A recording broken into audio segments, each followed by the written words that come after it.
안녕하십니까. 부동산학개론 정동혁입니다. 자, 오늘은 198페이지 주택저당 채권의 유동화제도, 즉 저당시장의 구조와 MBS에 대해서 살펴보도록 합니다. 자, 일단 저당시장의 구조와 MBS는요, 이렇게 이제 정리를 하시면 되겠어요. 일단 저당시장의 구조, 그리고 저당의 유동화. 자, 일단 유동화라는 말은 현금화예요. 현금으로 바꾸는 게 유동화죠. 그래서 유동한다는 얘기는 일단 매각하는 방법이 있겠고요. 그 다음에 증권화하는 방법이 있어요. 그래서 매각하는 것은 패키지로 묶어서 매각하는 것이고요. 증권화하는 것은 조각내서 파는 거죠. 그러니까 여러분들이 주식 발행하는 거 똑같은 거예요. 조각조각 내서 자산을 조각조각 내서 그놈을 이제 발행하는 것이죠. 네, 그래서 저당의 유동화. 저당은 주택저당 채권이에요. 담보대출한 채권, 채권을 유동한다라는 얘기죠. 자, 저당시장의 구조는요, 차입자와 대출자가 이렇게 있을 때 이들이 이제 담보를 제공하고 대출을 받습니다. 자, 은행은요, 은행은 일단 자신들에게 들어온 장기 저축성 예금들 있죠. 그 돈을 예를 들어서 100억이 있다. 그럼 이제 이 돈을 가지고 대출을 해주는 거예요.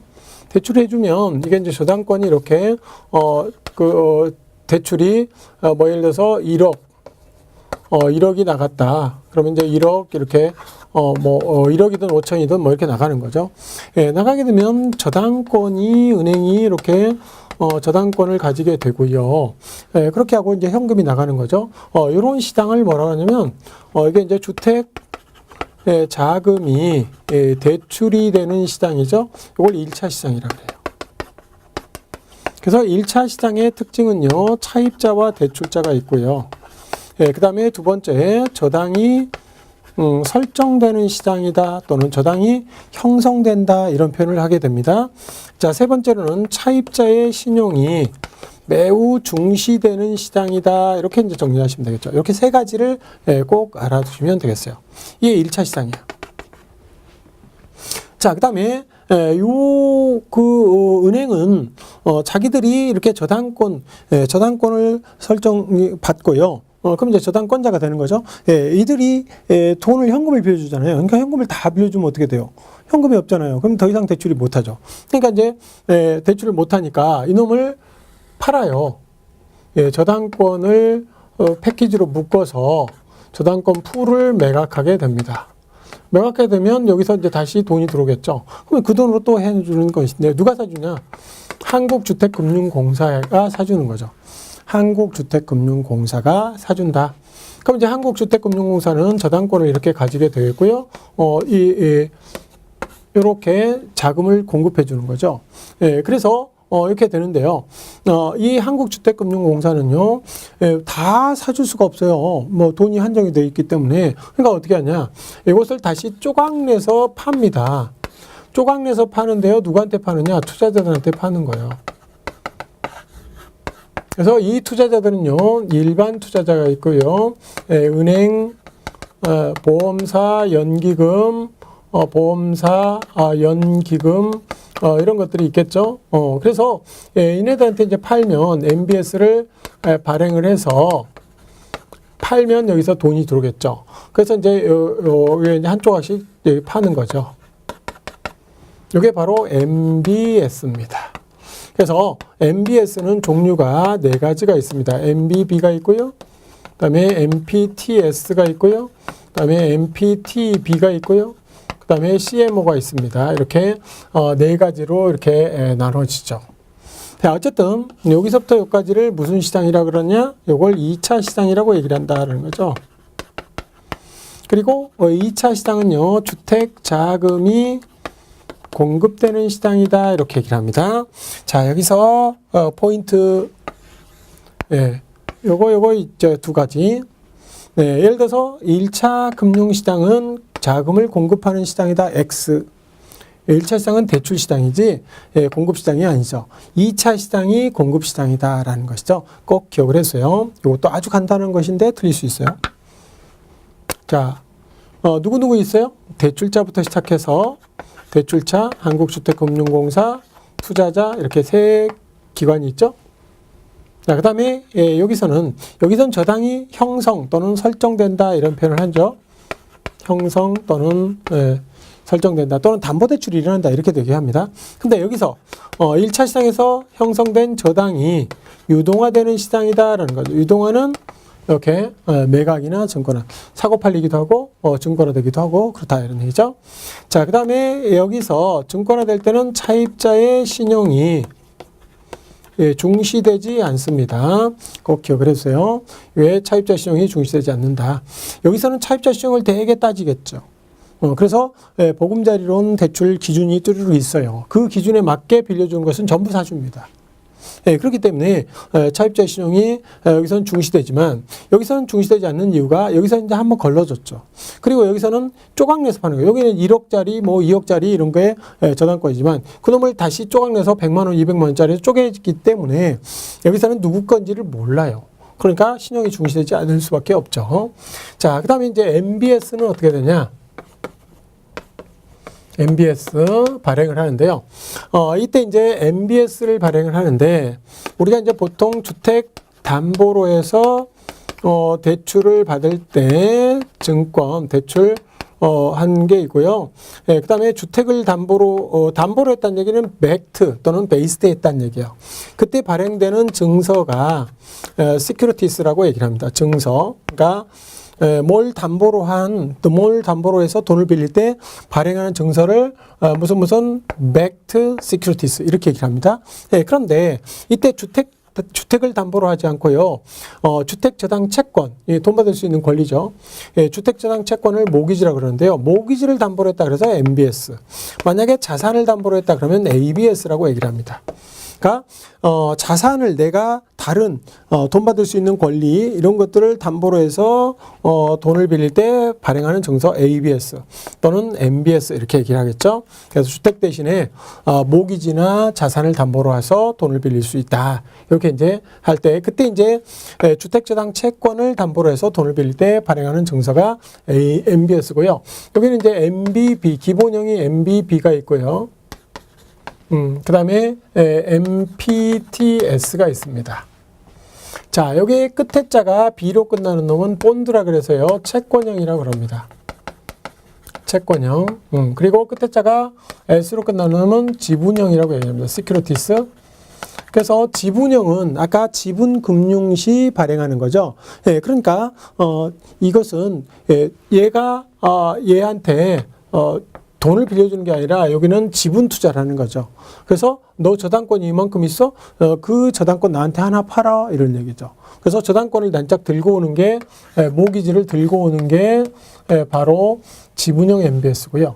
그 다음에 요거는 모기지 담보로 해가지고 돈만 빌려주는 거예요. 내가 너한테 돈 꿔줄 테니까 너 담보물 뭐 있어? 그랬더니 저당권이 있대. 모기지가 있대. 그럼 그 모기지 보여줘? 했더니 보여줬어요. 그럼 이제 요 모기지 요거 위에다가 침 발라놓고요. 내가 침 발라놓고 그 모기지는 네가 가지고 있으되 만약에 네가 돈 안 갚으면 내가 침 발라놓은 거 그거 표시 그러니까 종이 쪼가리 하나만 가지고 오는 거죠. 그래가지고 그 밑에 있는 모기지를 내가 경매를 해가지고 우선 변제 받아갈게 이런 얘기예요. 그러니까 돈 빌려주는 거예요. 요거는 그래서 모기지가 투자자한테 안 넘어옵니다. 즉 얘가 발행자고요. 얘가 투자자인데 MBB 같은 경우는 저당권 즉 모기지가 누구한테 있느냐 여기 있는 거죠. 즉 발행자가 그대로 가지고 있어요. 발행자가 그리고 투자자한테 안 넘깁니다. 그러면 모기지가 있는 모기지를 소유한 자가 원리금을 수취할 권리가 있는 것이죠. 그래서 발행자가 역시 원리금 수취권을 가진다라는 것이요. 그러니까 요게 상당히 중요하고요. 시험에는 항상 요 놈만 출제가 됩니다. 여기까지. 그래서 이 채권형이기 때문에 얘가 얘한테 돈 꿔주고 새로운 대출 약정 둘 사이에 생기는 거예요. 그러면 저당권이 요게 너 담보 잡힐 거 뭐 있어? 그랬더니 모기지 이만큼 가지고 있어. 그래서 그놈을 보고 돈 빌려준 거죠. 너 저당권 많으니까 뭐 갚는데 지장 없겠구나 라고 해서 돈 빌려준 거죠. 그럼 이제 요거는 원차입자가 원가이자를 갚으면 얘가 얘한테 주고요. 여기서 끝나는 거예요. 그러니까 원리금 수취권이 발행자에서 끝난다라는 거죠. 그러면 얘는 얘한테 뭐 주냐? 얘가 매달 갚더라도 얘는 6개월에 한 번, 뭐 3개월에 한 번 이렇게 이자를 주는 것이죠. 그래서 이제 그렇게 두 개의 차이점을 보시면 되겠고요. 그 다음에 MPTS는 이거는 이제 얘가 얘한테 돈 꿔주는 게 아니라 얘기 아예 저당권을 사가지고 오는 거죠. 너 좋은 물건이기 때문에 내가 돈 100만 원 줄 테니까 한 주 나한테 줘 이렇게 하는 거죠. 그래서 이제 저당권을 아예 투자자가 사가지고 오는 것이다. 그랬을 때 원리금 수취권이 역시 투자자한테 넘어오는 거죠. 그러니까 100만 원어치 원리금 수취권은 이렇게 해서 넘기는 거예요. 얘한테 바로. 아까는 안 넘겼죠. 여기서 끝이었었죠. 그래서 요 차이가 있다라는 거. 이게 두 개가 기본형이에요. 기본형이라는 것은 저당권을 가진 자가, 즉 저당 채권을 가진 자가 원리금 수취권을 그대로 수취할 권리가 있는 그런 것들을 기본형이라고 그래요. 그러니까 여기는 저당권을 투자자가 가졌으니까 투자자가 원리금 수취권을 갖는 것이죠. 그래서 이렇게 두 가지가 기본형이다.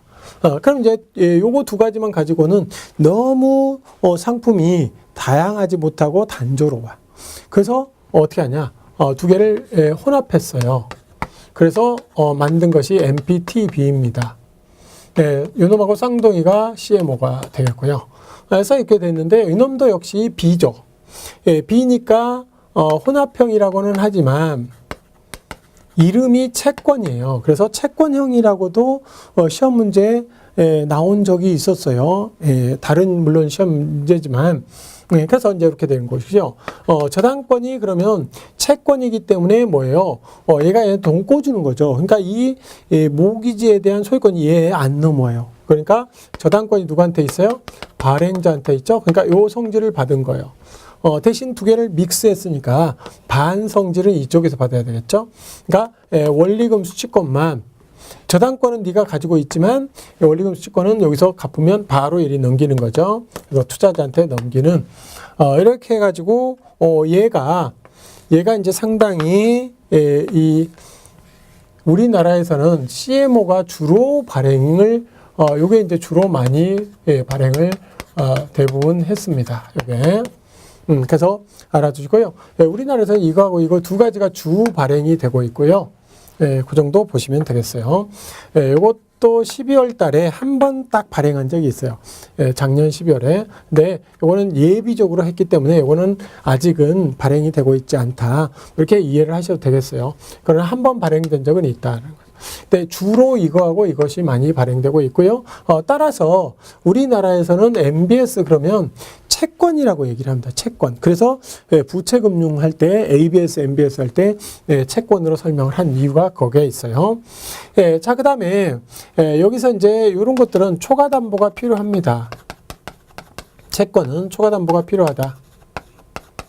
그 이유는 무슨 얘기냐면 얘가 얘한테 돈 꿔줄 때 너 담보를 안전하게 건전한 거야? 이렇게 그럼 이제 건전하다고 할 거 아니에요? 근데 요놈이 썩었다. 그러면 얼른 갈아 끼워줄 스페어가 있어야 되겠죠. 그래서 저당권이 100억어치가 딱 넘어오면 사가지고 넘어오면 그걸 100억을 전부 다 증권을 발행하는 게 아니라 한 절반만 발행하고요. 절반은 스페어로 남겨두면 어떻게 되겠어요? 나중에 이런 조기 상환되거나 부실채권이 되거나 그러면 갈아 끼워질 스페어가 필요한 거예요. 이게 초과담보예요. 그래서 초과담보가 이쪽에서는 필요하다라는 것이죠. 근데 이쪽에는 초과담보 필요 없겠죠. 그 이유는 왜 그럴까요? 이거는 아예 돈 주고 사오는 거예요. 사오는 것이니까 뭐 부실채권이 되든 말든 얘 책임이다 이런 얘기죠. 그래서 여기는 초과담보 필요 없다. 자, 그 다음에 지급보증이라는 거, 지급보증이라는 거, 이건 두 가지는 지급보증을 합니다. 근데 이거는 지급보증을 안 해요. 그러니까 이쪽은 이렇게 봤을 때 얘는 지급보증한다. 무슨 얘기냐면 투자자가 얘한테 투자를 할 때 원리금 수취권이 이거 두 가지는 넘어오잖아요. 이게 원리금 수취권이. 근데 얘가 갚아야 되는데 안 갚으면 어떻게 되죠? 가서 달라고 그래야 되나? 달라고 할 수가 있나? 없죠? 누군지를 알아야 달라고 그러지. 예. 그러니까 이것은 지급 보증을 하지 않으면 아무도 안 사더라. 그러니까 얘가 만약에 안 갚으면 내가 대신 지급 보증할게라는 것이에요. 그래서 요거는 지급 보증해서 발행하고요. 이건 지급 보증을 안 씁니다. 왜냐면 얘가 얘한테 돈 꿔주고요. 얘가 돈 안 갚으면 내가 돈 안 갚으면 내가 지급 보증할게 말이 안 되죠. 그래서 이건 지급 보증을 안 넣는 이유예요. 그래서 이 정도 보시면 되고요. 자, 여기서 CMO라는 게 있는데요. CMO는 다계층 채권이라고 얘기를 합니다. 다계층 채권. 그래서 다계층 채권은요, 이런 것들은 일단 만기가 여기서 만기가 뭐 어떻게 남았든 뭐 1년 남았든 10년 남았든 그냥 막 섞어가지고 발행을 해버려요. 그런데 여기서는 다계층 채권은요, 만기가 1년 남은 놈, 3년 남은 놈, 5년 남은 놈 이런 식으로 따로따로 묶어. 그래서 오래 남은 놈은 뭐 20년 남은 놈 이렇게 묶어요. 이 묶음을 뭐라고 하냐면 트렌치라고 얘기를 합니다. 트렌치 묶음을. 그래서 트렌치별로 따로따로 MBS를 발행하는 거예요. 이게 바로 CMO입니다. 그러니까 나머지 성질은 MPTB하고 똑같고요. 이렇게 이제 발행한다. 그럼 이건 이제 단기 트렌치라고 그러고요. 이건 장기 트렌치라고 하겠죠. 그러면 단기 트렌치는요, 만기가 1년 남은 놈이니까 그 놈을 기초로 해서 발행을 하게 되면 아무래도 자금 회수가 빠르겠죠. 그래서 요거는 이자율이 위험이 작으니까 이자율이 낮고요. 이거는 이자율이 좀 높겠죠. 이렇게 CMO는 트렌치별로 이자율 적용이나 원금 지급 순서를 달리하는 그런 MBS를 CMO라고 얘기를 합니다. 우리나라에서는 요 CMO가 주로 발행되고 있는데 얘를 뭐라고 설명하냐면 MBS라고 그냥 설명을 해버려요. 이름을 MBS라고 붙여버려요. 그리고 이건 MBB라고 하고요. 그래서 좀 헷갈리긴 한데 어쨌든 여러분들이 그것은 그냥 이 시험을 볼 때 여러분들이 판단을 하셔야 돼요. 그래서 그렇게 정리를 하자라는 거 알아두시고요. 그게 203페이지, 204페이지, 205페이지 쭉 돼 있습니다. 그렇게 보시고요. 자, 207페이지에 우리가 보금자리론과 주택연금이라는 말이 나옵니다. 그걸 간단하게 설명을 하겠습니다. 자, 여기서요, 보금자리론과 보금자리론, 그 다음에 주택연금인데요. 주택연금은요, 이거 이제 역모기지론이라고 얘기를 합니다. 그리고 보금자리론은요, 모기지론이죠. 모기지론 이렇게 얘기를 하는 것인데요. 자, 이때 이런 거예요. 차입자가 대출자한테 담보를 제공하고요. 대출을 받습니다. 자, 담보물이 5억짜리를 제공했어요. 그리고 이제 3억을 대출을 받아요. 그래가지고 이것을 매달 얼마씩 이렇게 갚아 나가는 형식. 이런 것들이 바로 모기지론이에요. 그러니까 이건 목돈으로 빌려서요. 그 다음에 어떻게 갚아요? 푼돈으로 상환하는 거죠. 이게 바로 모기지론이에요. 그러니까 목돈으로 대출을 받아서 그 다음에 푼돈으로 상환을 한다 라는 게 모기지론이죠. 그래서 이렇게 이제 되는 것이 그 목돈의 용처는 당연히 주택자금이죠. 그리고 얘는요 소득이 있는 자들한테 빌려주겠죠. 이렇게 되는 것이고요. 그 다음에 이거는 고정금리를 씁니다. 고정금리. 고정금리로 쓰고요. 왜냐면 서민들한테 빌려주고 어쩌고 하니까. 그 다음에 이놈들은 고정금리에다가 이제 원금 균등, 원리금 균등, 최저식 이런 것들을 다 적용을 하는 것이죠.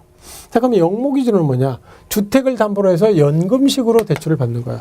연금식은 매년 일정한 액수씩 반복해서 발생하는 금액이 연금이라 그래요. 그래서 이 놈은 목돈으로 빌리는 게 아니라 이게 이제 푼돈으로 이렇게 빌리는 거죠. 푼돈으로 매달 100만 원씩 이렇게 푼돈으로 빌려 가지고 내가 사망하거나 일정 기간이 지나면 3억을 한꺼번에 가져가라.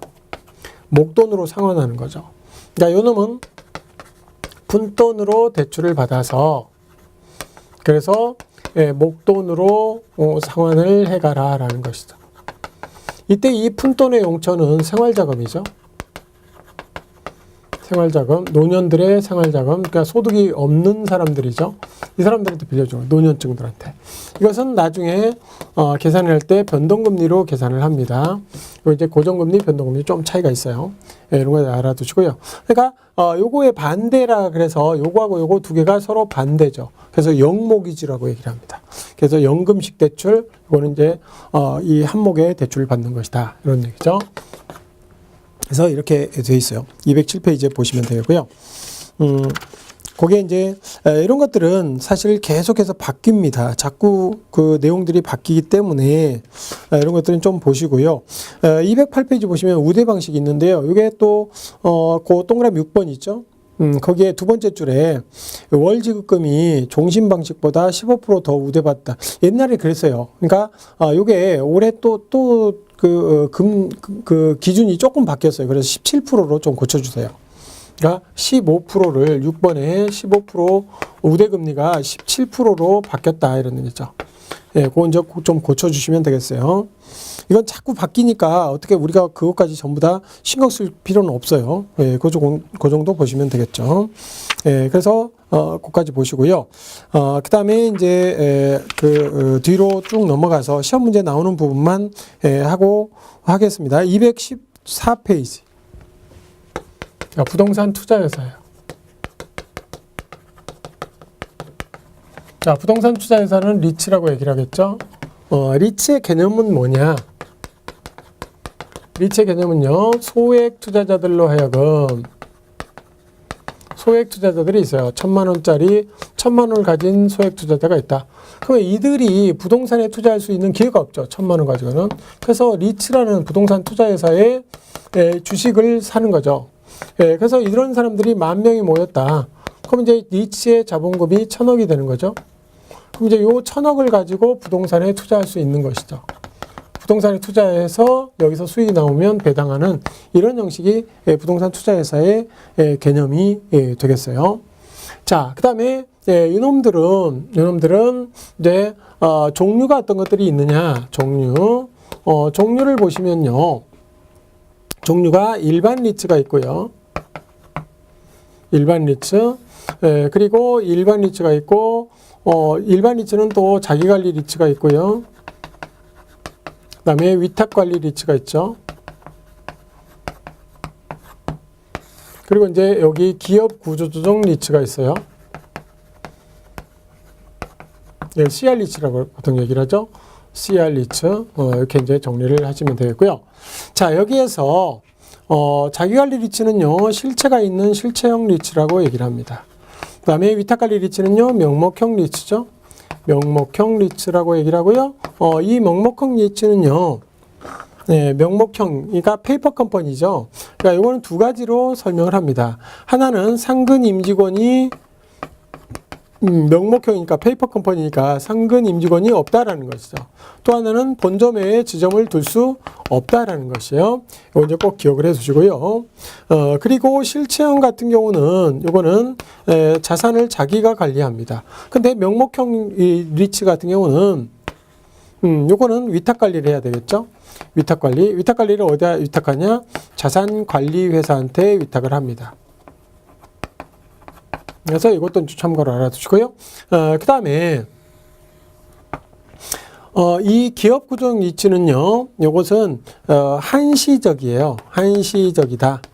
그러니까 이거는 딱 그 3년이면 3년, 5년이면 5년, 그 동안만 존속을 합니다. 얘네들은 영속형이죠. 영속형이다. 물론 위탁관리 리츠는 선택할 수가 있어요. 예, 그러나 영속형이다. 이렇게 이제 이해를 하시면 되겠고요. 그 다음에 나머지는 여러 가지 그 중간중간에 이제 내용들이 쭉 나오는데요. 그 정리하면 이렇게 세 가지로 정리할 수 있어요. 세 가지로. 그래서 이거는 반드시